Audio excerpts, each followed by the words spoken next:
Well, I know why you're here. You're obviously here for my reaction to the Miami Heat and Philadelphia game, as well as the Phoenix and Dallas game we'll talk about a little bit. But a bulk of this video is going to be about the Heat and Sixers game. And now I'm going to try to get into it as much as I can and just have as much passion about this game and this whole series as I possibly can. But my girlfriend got a virus. I don't know if you're even allowed to say because YouTube will kind of like catch on to whatever, but you know, the virus, she got that, and then I think I actually may have also gotten it because I got a really bad sore throat right now. I'm feeling kind of sluggish and sick, so yeah, I think I may have it. So if I kind of get thrown off here and there, I'm gonna try my best to just do the best commentary I can. So let's go ahead and dive into this. My reaction to like when I watched it on stream was probably a lot better. I had a lot to say, but hopefully I can just do my best at repeating some of those similar points and do them with the same passion that I did before, because I am definitely not feeling good. Be sure to like, subscribe, all that fun stuff. Subscribe to the second channel and the main channel. Also, go ahead and follow the Reddit. Go post NBA takes, whatever you got. Just read the rules section when you get there. That NBA Reddit is used for second channel content when there's no NBA games going on, so we can just go over the Reddit and just react to the stuff you guys are talking about. Again, it's gonna be rough for me to record this but I gotta get this video out. You guys obviously want to hear my reaction to the game, so let's get on to the first game, which was the Heat versus the Sixers, where the Heat came out and punched Philly in the throat. I was very worried about this game. My confidence level for this game was about a 3 out of 10, just because of how badly everyone else outside of Jimmy was in games 3 and 4. The man had little to no help. He was on a mission, and he actually kept both of those games close. And if not for a Tyrese Maxey pop-off in the fourth quarter of game 3, and James Harden popping off in the fourth quarter, and also Danny Green making 7-9 threes, a lot of those different things happening, we maybe could have won this early, maybe in 5 or 4. I don't know, but I'm not going to do those hypotheticals because we won in 6, and that is exactly what I predicted with or without Embiid. I think I'm going to start with the Philly side, and then we'll kind of work our way to Miami and just kind of assess the blame for the Sixers. What went wrong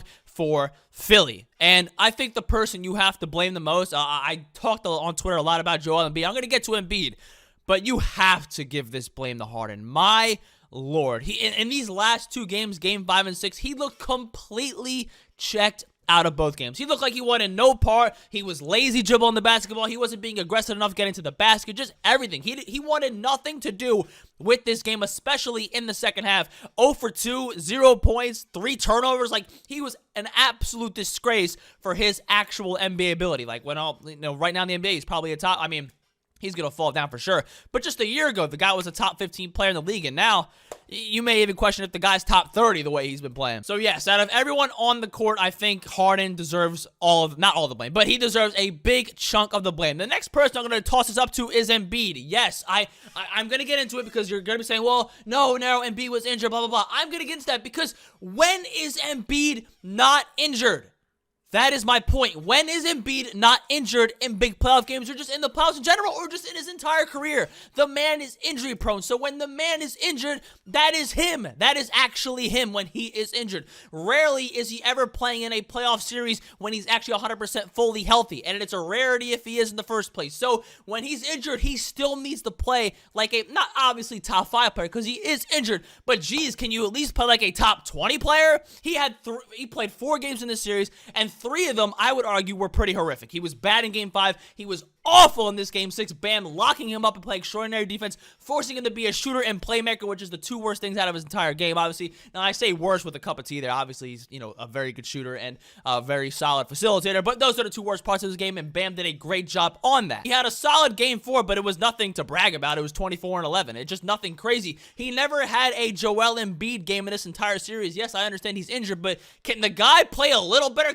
Are we allowed to throw some shade toward the guy who didn't play well? Yes, he had an injury, but is he just banned from any slander because of how bad he played? If he came out here and averaged 25 a game in this series, he averaged 30 on the season. So he came out here, averaged 25 and 11, solid efficiency, did his thing. I wouldn't be out here saying these kind of things, but the way he played tonight, the way he played in game 5, the way he played in game 3, he was terrible in game 3 and ended up winning that because Miami couldn't make a damn shot from the outside, and Maxey took over in the fourth quarter, and Embiid was solid in the game 4, but that came down to Harden having 16 points in the fourth quarter as well. well. Embiid was little to no contribution on offense for this team. Obviously, defensively, he still looks great. He still can do his thing there. But I'm saying the Joel Embiid we know as a top 5 player did not show up in this series. Not even close. Not even top 20. He was not even close to being that guy in this series. And I understand you being injured will throw you back a little bit, but at least play close to your standards. I know the severity of the injuries as well. I understand all of that. But if you're just going to keep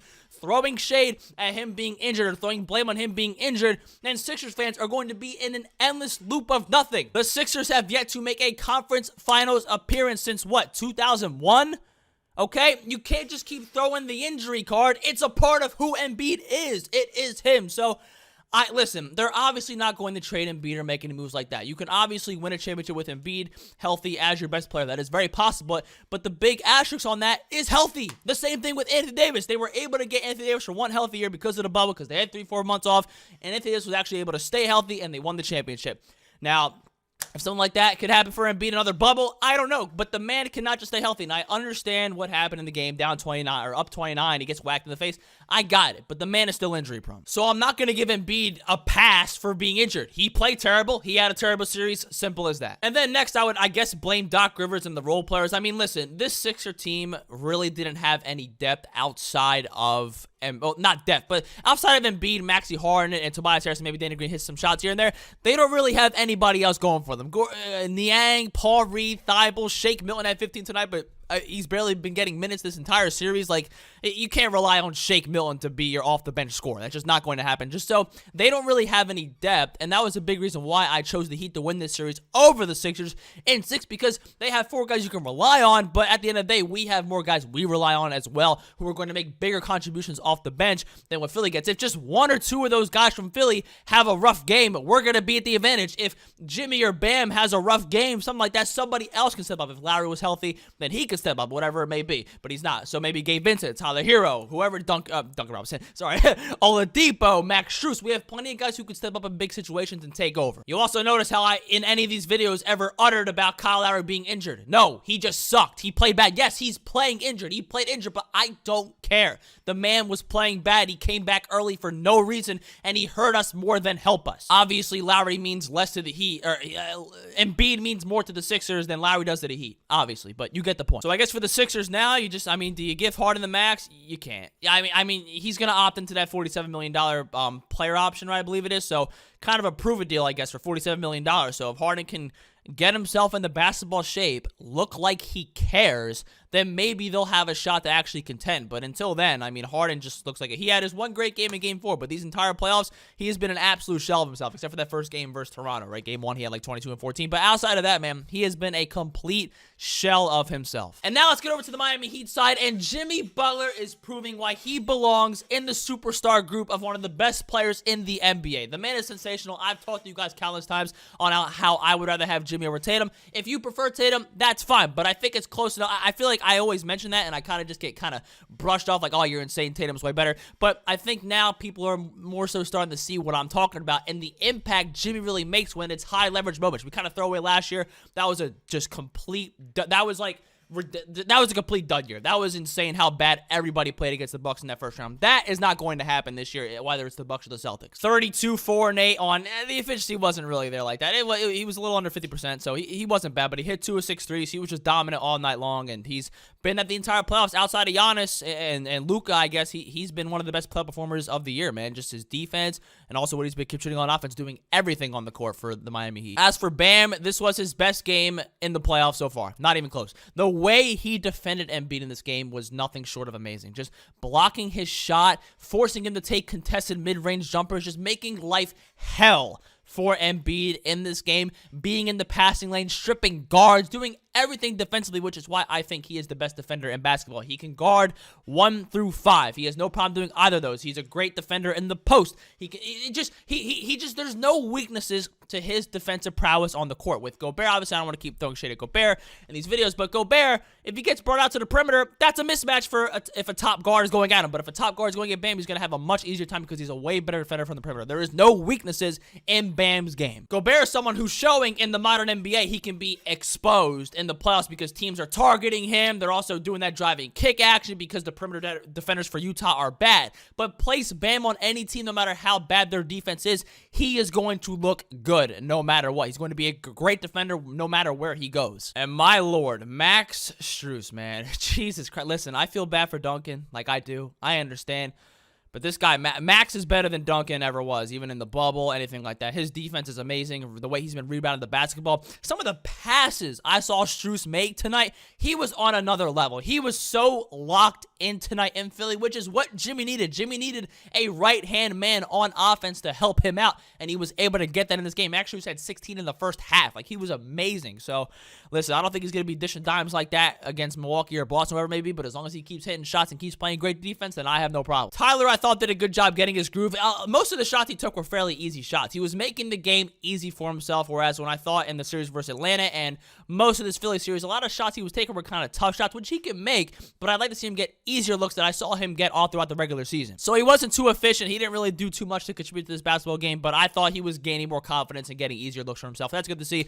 Oladipo, great defender. He was amazing on Harden tonight. Didn't really give too much offensively, but yeah, he rebounded the basketball, but yeah, he was awesome playing defense. He's a great defender. So I'm very excited, obviously, to see what this Heat team is going to do in the conference finals. I have them winning in 7, whoever it's up against. I did have the Bucks making it to the conference finals in my playoff prediction, so we will see what happens there. And that's going to be a great series, man. It's the rubber match. We had the first series in the bubble. We smoked them. The second series outside of the bubble, they smoked us.